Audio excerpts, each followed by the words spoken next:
यति बेला हामी दशैंको प्रारम्भमा छौं। यसको अर्थ एकदमै दशैं सुरुवात भइसकेको छ।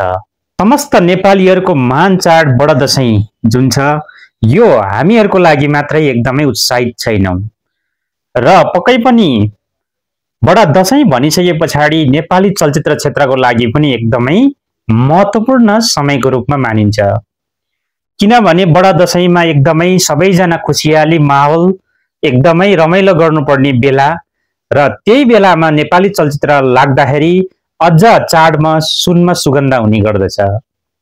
त्यसैले जुनसुकै निर्माताले प्रायजस्तो चलचित्र बनाउँदाखेरि विशेष सबैको डेटको रोजाइमा पर्ने भनेको बडा दशैं नै हो। त्यसैले गर्दा पनि होला यो वर्ष पनि बडा दशैंमा नेपाली चलचित्रहरूको घमासान युद्ध हुने निश्चितै छ। यही दशैंको विशेष समयलाई सदुपयोग गर्दै चलचित्र माइती घर पनि यही दशैंको मौकामा रिलिज हुँदैछ। पछिल्लो समय कुराकानी गर्ने हो भने नेपाली चलचित्र क्षेत्रमा गायकबाट नायक बनेको खासै सफलता भने हामीले देख्दैनौं।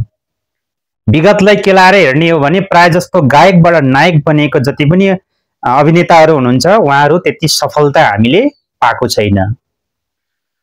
तर ब्याक टु ब्याक प्रकाश सपुत भने नेपाली फिल्म क्षेत्रमा चाहिँ फिल्महरू खेलिरहेका छन्। कुनै फिल्मले राम्रो व्यापार गरेका छन् भने कुनै फिल्मले पानीसम्म भन्न भ्याएका छैनन्। तैपनि अभिनयको हिसाबले निरन्तर यात्रा भने प्रकाश सपुतको जारी छ। चलचित्र माइती घरमा चाहिँ धीरज मगरको पनि मुख्य भूमिका रहेको पाइन्छ। त्यसैगरी उपासना सिंह ठाकुरी जुन चाहिँ धीरज मगरसँग अत्यन्त जोडी सुहाएको हामीले पाइन्छ। चलचित्र माइती घर शीर्षक भने योभन्दा अगाडि पनि पुरानो चलचित्र बनिसकेको छ। तर त्यही चलचित्रको चाहिँ शीर्षकलाई मात्रै दोहोऱ्याउँदै चलचित्र माइती घर भने यसपालि तामाङ समुदायको चाहिँ संस्कृति अन्तर्गत रहेर मौलिकता झल्काउन खोजेको यो चलचित्रबाट हामी देख्न सक्छौं। विशेष माइती घर चलचित्र पनि त्रिकोणात्मक प्रेम कथाको रूपमा चाहिँ हामीले ट्रेलरबाट हामी देख्न सक्छौं र यो चलचित्रमा पनि पुरानो हिट गीत यो हो मेरो प्राणबन्ध प्यारो माइती घर भन्ने गीतलाई पुनः छायाङ्कन गरिएको पाइन्छ। चलचित्रमा मसलाको रूपमा कमेडियनको रूपमा चाहिँ माग्ने राजा अर्थात् माग्ने बुढाको रूपमा चिनिएको केदार घिमिरेले पनि यस चलचित्रमा अभिनय गरेका छन्। विशेष केदार घिमिरे भन्ने बित्तिकै हास्य पक्कै पनि यो चलचित्रमा हुनै पर्छ। त्यस्तै ट्रेलरमा पनि हामीले एकदमै हँसाउने विभिन्न किसिमको क्यारेक्टरमा चलचित्र माइती घरमा चाहिँ माग्ने बुढाको क्यारेक्टरले हामी देख्न सक्छौं। बजारमा रिलिज भएको गीतलाई हेर्दा गीत एकदमै रोमान्टिक हामी देख्न सक्छौं। रोमान्टिक हिरोको छवि बनाएका धीरज मगरलाई पक्कै पनि हामी रोमान्टिक हिरोकै रूपमा माइती घरमा देख्न सकिन्छ। त्यसैले माइती घर चलचित्रलाई पारिवारिक चलचित्रको रूपमा पनि हेर्ने गरिन्छ। दशैं तका प्राय छुट्टी भएको कारणले गर्दा सपरिवार नै फिल्म हेर्न जाने गर्छन्। त्यसैले गर्दा पनि चलचित्रहरूमा चाहिँ परिवार नै जाने भइसके पछाडि दर्शकको संख्या पनि वात्तै बढ्ने हामी अनुमान लगाउन सक्छौं। चलचित्रको ट्रेलर हेर्दाखेरि हामीले विशेष तामाङ संस्कृतिमा हुने विभिन्न किसिमका चाहिँ अब प्रेम कथाका बीचमा विभिन्न किसिमका चाहिँ अब सम्बन्धहरूको द्वन्द्वहरू लगायत अर्को व्यक्तिको प्रवेश भइसके पछाडि त्यो प्रवेश भइसके पछाडि चाहिँ अब कथाले कस्तो मोड लिन्छ भन्ने कुराहरू नै यसमा विशेष मिलाएर राखिएको पाइन्छ।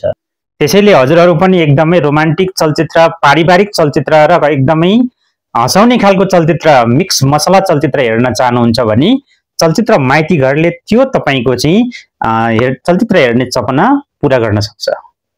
हुन त नेपाली चलचित्र प्रवर्धनको क्रममा चाहिँ एकदमै फन्डाहरू विभिन्न किसिमको अपनाउने गरिन्छ। 61 लाख पारिश्रमिक पाएको कुरा गरेर चाहिँ नेपाली चलचित्र बजारमा चाहिँ एक किसिमको फन्टुस नै भइसकेका माग्ने राजाले अर्थात् माग्ने बुढाले यो चोटि पनि एउटा इन्टरभ्यूमा भनी एकदम नियोजित ढंगले चाहिँ अब इन्टरभ्यू दिन लाग्ने बेलामा एउटा चाहिँ अपहरण शैलीमा अथवा न्यू खोज्न शैलीमा चाहिँ झगडा गरेको दृश्य अहिले सामाजिक सञ्जालमा निकै भाइरल भएको पाइन्छ।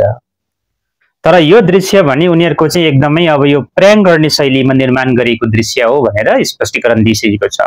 एउटा अनलाइन मिडियामा चाहिँ इन्टरभ्यू दिने क्रममा चाहिँ पक्कै पनि त्यहाँ सँगसँगै धीरज मगर र उपासना सिंह पनि इन्टरभ्यूको लागि पुगेका हुन्छन्।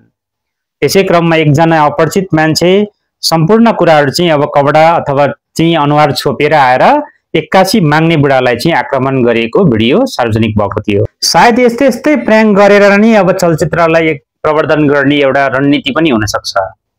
तर सबै रणनीति सफलता हुन्छ भन्ने पनि हुँदैन। कतिपय गलत तरिकाले गरेको प्र्याङ्कहरू भनी कलाकार आफैले महँगो पर्न पनि सक्छ। यो कुरामा नेपाली कलाकार पनि सचेत हुन जरुरी छ। खैर दशैं ताका रिलिज हुने चलचित्र पक्कै पनि पारिवारिक कथावस्तु र एकदम मौलिक स्वाद पस्किन सक्ने हो भने र तामाङ संस्कृतिको चाहिँ एकदमै भित्री पाटोलाई पनि समेटेर एकदमै राम्रो तरिकाले संयोजनात्मक तरिकाले चलचित्र बनाएको भए पक्कै पनि सफलता हुनेमा दुई मत छैन। सम्पूर्ण साथीहरूलाई बडा दशैं 2082 सालको चाहिँ अग्रिम शुभकामना दिँदै भिडियोलाई अन्तिमसम्म हेरेर सहयोग गर्नुभएकोमा हजुरहरूलाई धेरै धेरै धन्यवाद। फिल्म नेपाल युट्युब च्यानललाई भने सब्स्क्राइब गर्न नबिर्सिनु होला।